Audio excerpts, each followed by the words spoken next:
Fala, tropa! Já pediu a sua forneria original? Ainda não? Link na descrição, ó. Vral! Cara, tem uma pergunta interessante. Pode falar. Não. Do Carlinhos Santana aqui. Pergunta, qual é a torcida mais feminina, cara? Entre as mulheres muda? Cara, isso é a nossa matéria de domingo, mas dá pra dar uns spoilers aqui. Spoilerzinho. Domingo é dia nobre, vai quebrar o talho. Pelo visto que você falou, o Flamengo é a maioria em todos os recortes. Mas tem uma coisa que nenhum time consegue ter a mesma fatia que tem entre os homens, entre as mulheres. Nenhum consegue. E aí tá o pulo do gato. As mulheres, como no Brasil corresponde a 52 ponto pouco por cento da população, na pesquisa elas são 52 ponto pouco por cento dos entrevistados. Sim. E os clubes querem crescer, querem ganhar a torcida, investe em conquistar torcedora. É onde você tem a fatia maior. É onde Caramba, Mas não é lançando camiseta rosa, Exato, né? então lançando... Todo ano, dia das mulheres, rosa. E botando camiseta P pra falar, essa é da mulher. Então, assim, tem um filão aí pra explorar, né? Sim. Mas tem alguns times que estão um pouco em situações melhores, outros em piores. Eu, assim, lembrando de cabeça que os dados do Palmeiras têm uma situação um pouco mais tranquila. O Santos tem uma situação um pouco mais preocupante em relação à torcida feminina. Talvez pegue toda a questão do Robinho aí, que foi bem polêmica. Não sei se reflete, são só hipóteses, claro. É difícil, né? Porque a gente gosta muito da resenha, eu não posso confundir. Confundir o achismo com os dados, mas né? também achar uma delícia, né? É isso aí. Porque teria aí, fazendo um advogado do diabo, ou alguém chegasse pra falar, não, mas no caso do Flamengo não alteraria por causa do caso do Bruno, teve um caso de feminicídio, né? Mas essas coisas, com certeza, algum impacto tem. Sim, por certo. Como você disse, no recorte, foi feito agora, é recente, né? Sim. Então, assim, provavelmente tem um impacto, sim. A matéria de amanhã, especificamente, é sobre raça. E Bacana. aí a gente tem algumas coisas, assim, clubes como o Vasco, que tem sempre tem uma história, né? Clubes como o Bahia, que eles conseguem ter um desempenho melhor entre quem se declara preto ou pardo. Caramba, mano. Tem umas coisas legais. Então essa parada é interessante a gente falar um pouquinho disso, né? Porque é algo que o torcedor do Vasco se orgulha muito, né? Você chega lá na parede de São Januário, tem toda a campanha. E é isso mesmo, assim, o Vasco tem uma representatividade importante. Os detalhes amanhã lá na matéria, mas tem sim, a gente lista os clubes que tem e a gente tenta entender isso, né? E aí, na reportagem mesmo, a gente tenta entender, conversando com gente. É curioso, porque não há estudos no Brasil sobre torcida e raça. É muito pouco, assim. Tem muito pouca coisa sobre isso. E a pesquisa mostra que talvez tenha que ter aí, talvez tenha que Sim. É isso, assim, todos os dados estão lá. Alguns têm coisas legais. Aí, tem religião também, mas religião a gente não consegue encontrar nada tão atraente, assim. De evangélicos, católicos. Aí vira curiosidade, né? Vai estar amanhã também. Quais são os clubes que têm mais católicos? Na verdade, a pesquisa só se limitou a católico, evangélico e outros, né? Porque as outras são... Não é nenhum preconceito, obviamente, mas é porque elas são menores. E aí os dados, para você compilar e dar um resultado seguro, é complicado. Mas entre católicos e evangélicos, a gente vai publicar quem tem mais católicos, quem tem mais evangélicos. Mas aí vale a título de curiosidade também, porque... não tem muita ligação, muita né? ligação, Mas essa situação, você falou também do Bahia, a importância do Bahia, porque também a importância nesse ponto de Salvador, né? Já é uma população negra... Exatamente. Muito, muito alta, né? Mas tem que conquistar esse torcedor, né? Não é só ter a população lá. O Vitória, por exemplo, agora eu não lembro de cabeça, mas não sei se tem tanta discrepância assim. O Bahia tá conseguindo fazer ali. Cara, sensacional isso. Ó, vamos listar, então, as maiores torcidas do Brasil. Você falou 26 clubes, né? 26, Você tem de cabeça essa galera toda? Cara, acho que até os 15 eu consigo ir. Mas então vai. Depois eu me embanano um pouco. Vamos lá. Primeiro é o Flamengo. Segundo é o Corinthians. Terceiro é o São Paulo. Quarto, Palmeiras. No quinto, vem o Vasco. Isso. Sexto, o Grêmio, que foi a diferença da pesquisa da XP. A XP apontava o Grêmio na frente do Vasco. Do Vasco. Aí em sétimo vem o Cruzeiro. Em oitavo...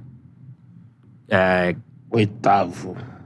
Inter ou Santos. Internacional. Inter e Santos empatados, né? 2.2. E em décimo, Galo. 11º, aí me ajuda, já começa... Bahia. 12º, Botafogo.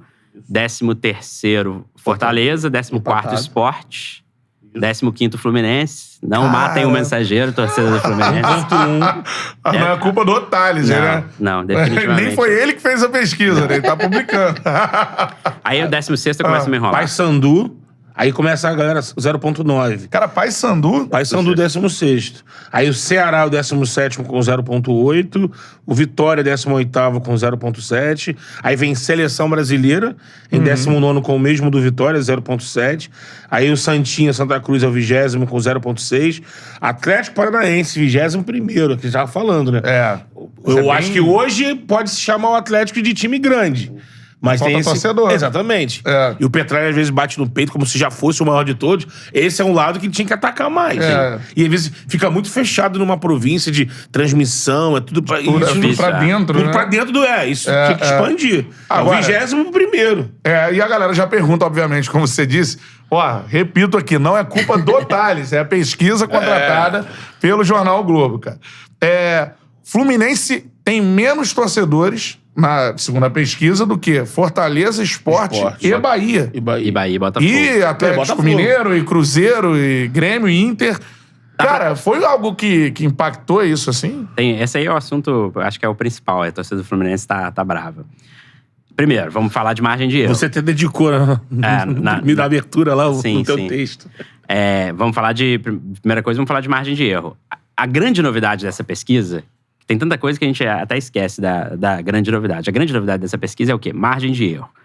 Todo mundo está acostumado. Pesquisa eleitoral. Margem de erro, 2 pontos para mais, 2 pontos para menos. Falar que a margem de erro é 2 pontos para mais, 2 pontos para menos, ou 3, depende da pesquisa, é um jeito de facilitar a leitura. Sim. Porque é isso.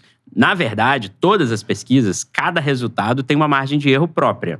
A depender. Se ela é maior, a margem de erro é maior. Se vamos supor, hoje, o candidato 1 tá com mais tá na vantagem. Tá com 30%. Isso. A margem de erro dele é maior do que o candidato que tem 10%. Sim. Mas para não causar confusão numa coisa já confusa, que é eleição, os jornais, os institutos de pesquisa divulgam com a margem de erro total, que é a margem de erro máxima que se pode chegar. Para essa pesquisa, como ali a partir do 7º lugar, mais ou menos, já é 3% para baixo, a gente pediu ao IPEC. Para a gente ter um resultado mais preciso, vocês podem calcular a margem de erro individual de cada resultado? E aí eles fizeram. E aí o Flamengo, por exemplo, que está lá em cima, a margem de erro é 1,8%. Do Botafogo, a margem de erro é 0,5%, mais ou menos. Entendeu? Então isso vai crescendo. O Fluminense está ali em 15º. Se for pegar a margem de erro 2 pontos para mais, 2 pontos para menos, ele estaria empatado com quase todo mundo, porque está tudo ali. Como a gente calculou a margem de erro, o Fluminense está ali empatado. No limite da margem de erro, até com o Atlético Mineiro em 10º. E para trás com o Remo. Assim, a torcida do Fluminense é menor do que a do Remo? Tem alguma condição da torcida do Fluminense ser maior do que a do Remo? Não tem, não existe. Menor não existe. Então, assim, o número 1,1, 1,3 ali indica uma tendência. O que está mais perto da margem de erro pode mudar. Pode ser que a torcida do Fluminense seja maior do que a do Botafogo, do Sport. Pode ser. É perfeitamente plausível. Exatamente. O que não pode é a torcida do Fluminense ser maior do que a do Inter e do Santos. Isso não é. Isso no índice de confiabilidade da pesquisa, que é de 95%, em cada 100 vezes que se repetir essa pesquisa, em 95 das vezes, o Fluminense vai aparecer atrás, entendeu? Então, assim, é isso. Essa é a primeira questão, margem de erro. A segunda questão é, o que significa ter uma torcida de 1%? Sabe? E aí, de novo, eu falo sempre do lado eleitoral. Um candidato com 1% é um candidato irrelevante. Porque, na verdade, é uma eleição que vai ganhar 1. Né? Então, você precisa ter 50. No final das contas, você precisa ter 50 mais 1. Cara, olha o tamanho do Fluminense. E, assim, não é novidade. Eu falei, a pesquisa não se pode comparar. Então, disclaimer, não estou comparando. Mas o Rodrigo Capello achou uma série de pesquisas do Datafolha que apontam a torcida do Fluminense com 1% desde o final da década de 70. Entendeu? Então, assim, não é uma novidade que a gente traz. É esse lugar mesmo. Não é o IPEC. Claro que tem algumas metodologias diferentes que levaram a isso e tal. Eu acho que o que impactou foi a comparação com outros clubes que não se imaginava o Fluminense poder aparecer atrás, né? Então, assim, e aí o que significa ter 1%? O Fluminense lotou o Maracanã para a despedida do Fred. O Fluminense é o time que tinha 1% aí de chances de não cair em 2009 e conseguiu sobreviver. Isso é grandeza, sabe? Grandeza também. Eu escrevi na minha coluna que abriu essa pesquisa do caderno. Na matemática, grandeza é o que pode ser medido. Então, assim, o Fluminense definitivamente pode ser medido, como o Botafogo pode, como o Fortaleza pode. Então, assim, esses times são grandes. E ter 1%, mais do que ter 1%, é preferível ter 1% com capilaridade nacional, você espalhar seu time, que é o caso, do que você ter 1% concentrado. Porque você consegue vender, você consegue... Uma vez eu encontrei nessas reuniões, enfim, como editor, você vira um pouco um homem de negócio e um homem do jornalismo, de vez em quando. Uma reunião com um cara de patrocínio e tal, ele me falou uma coisa. A questão dos 12 grandes, por exemplo, que a gente fala muito que são os 12 só e exclui o Atlético Paranaense, ele falou, se eu lançar um ovo de Páscoa na Páscoa, nacionalmente, porque eu tenho que lançar ele nacional, 12 vão vender a ponto de me dar lucro. Que são esses 12. Significa que eles são os maiores clubes do país hoje? Aí depende do critério que a gente vai adotar, esportivo ou não. Mas se você lançar um ovo de Páscoa do Fluminense, do Botafogo, vai vender. Vai vender menos que o do Flamengo? Com certeza, mas vai vender o suficiente para lucrar. Então, assim, o Fluminense é grande em vários sentidos. O Fluminense é enorme em todos os sentidos.